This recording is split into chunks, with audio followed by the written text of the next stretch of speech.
Hey guys, this is National Master Kevin Yang back at it with another video. So this is the second part against Fupalicious, and let us begin. So after d4, c5, this is essentially what is called the Benoni. And so for one, white could play d5, and there are so many variations here. Some people play g6, bishop g7, d6, and f5 and bring the knight in, but that's all complicated Benoni stuff. Some people play the move e5 and enter this very interesting variation where the position gets really closed, but eventually the goal is to play g6, bishop g7, and f5. It's really weird. But instead, our Fupalicious opts for a London sort of pawn structure, a triangle pyramid looking structure. So after c takes d4, c takes d4, knight f6, there comes the move bishop d2. Now, bishop d2, to me it felt like a little bit weird. Now, here's a reason. When you develop your pieces, think of it as like you are developing them to start setting up for your middle game, right? Essentially, when you develop, you want to develop so that you control the squares in the center. And to me, the bishop best belongs either here or here. Think of it as like the pieces that you develop and the squares that you place them on will be a sort of foreshadowing to what happens in the rest of the game, right? So, for example, we talk about the bishop going to f4, right? What is it going to do? It is going to prevent black from playing e5, but also it's going to be able to play e3 and keep your bishop on this very active square and keep it on this diagonal just in case if there's any activity. So think of it that way. Now, when I see bishop d2, I kind of feel like there's this potential in this bishop, but the potential on d2 only controls this much squares. However, if the bishop is here, now you have all these directions, right? And it kind of feels like if you think about it this way, if you place the bishop to the center of the board, it's going to have the greatest potential. And I think that's important when we develop bishops or when we develop knights, that they should be oriented towards the center.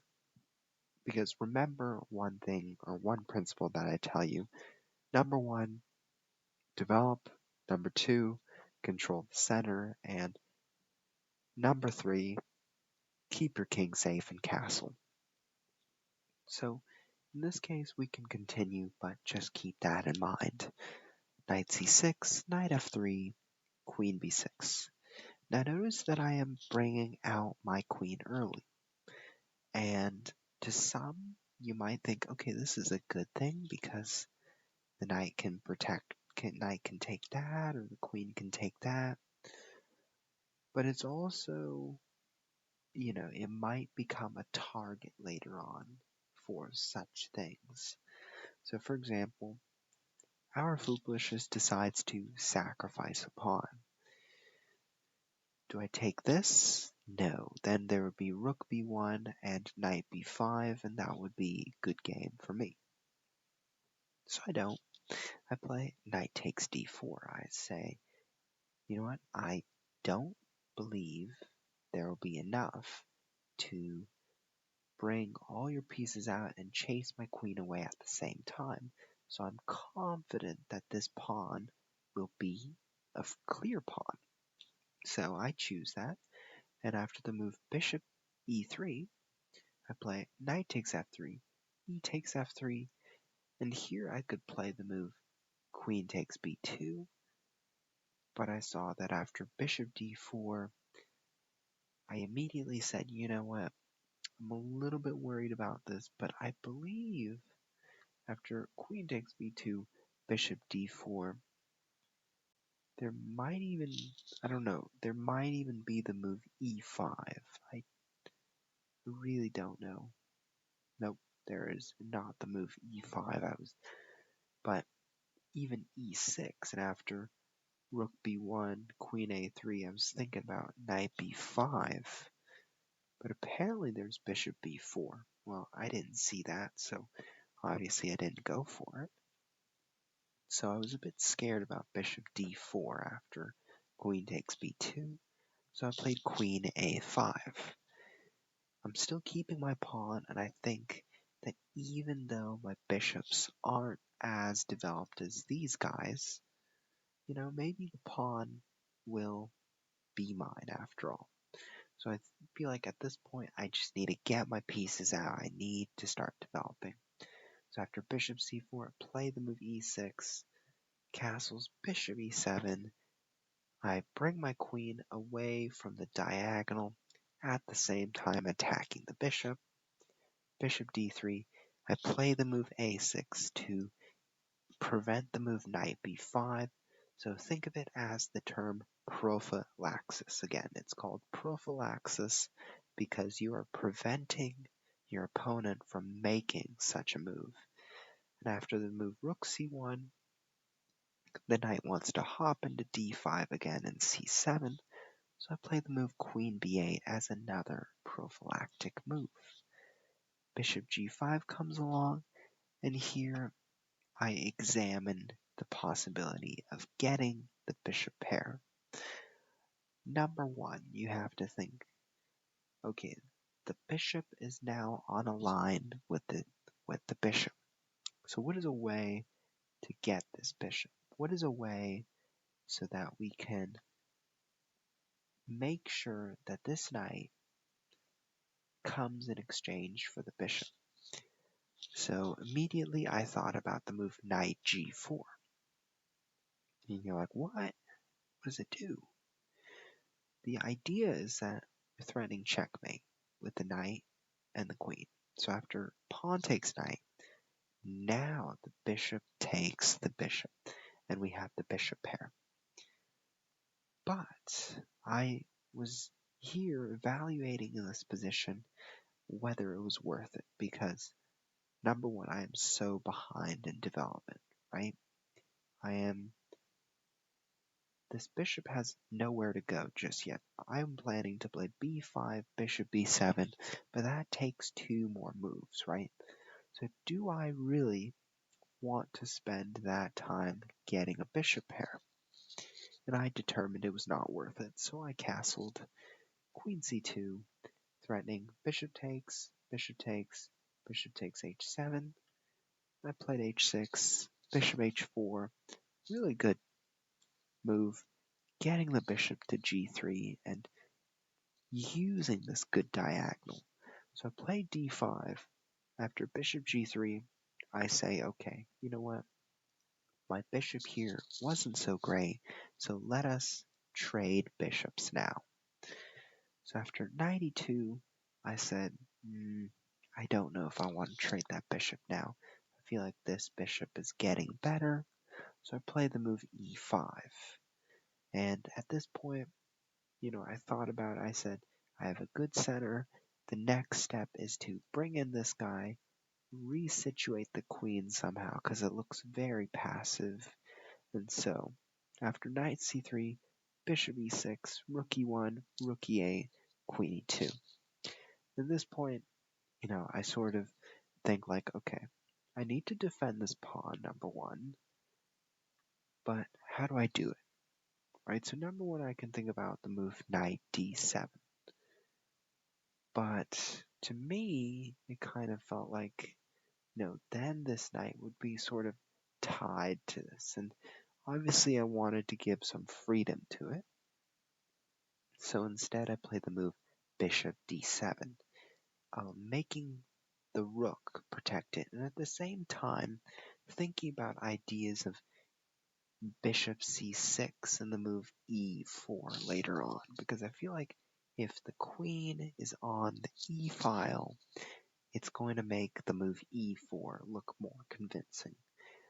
So after bishop b1, great idea, wanting to use the battery, come down, I played the move b5, and this moment, I wasn't too worried about the battery because the knight was guarding h7, and also I feel like this was probably an inaccuracy on my part because the bishop belongs on c6, right?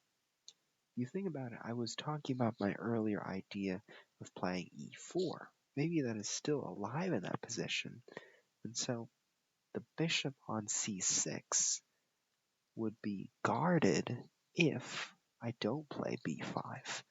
But I played b5 and I shifted my game. I played the move queen b7, and at this point I saw the move bishop h4, and I was annoyed because after bishop h4, right, bishop takes f6, queen h7, or even queen takes d5, and I was worried because I would have to play g5, and after bishop g3, now you can see that these are unintended weaknesses, right? Surely I could play b4 and I could play bishop b5, but the square f5 is weak, for one, and so white could even challenge me with h4, and all of a sudden Fupalicious might be looking okay here.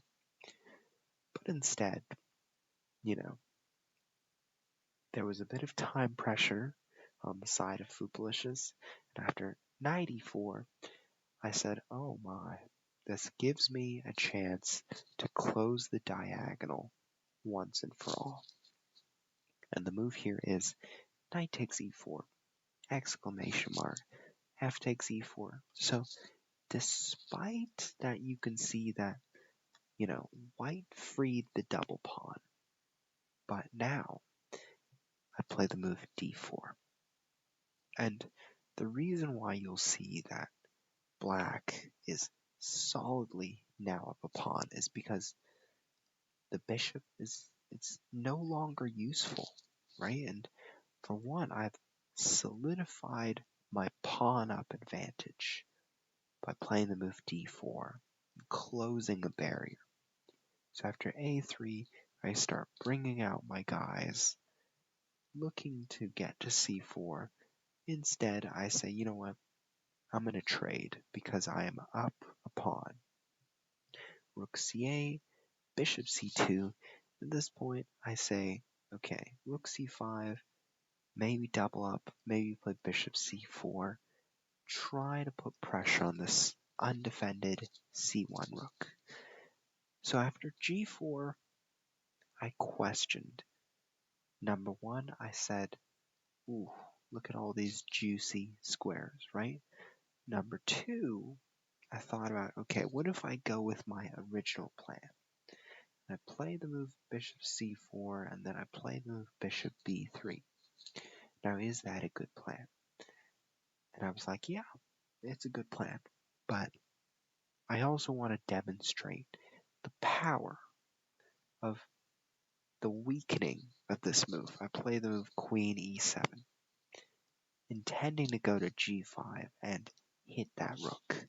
So after queen d2, queen g5, you'll notice that once I trade, now the objective is clear. I want to play d3.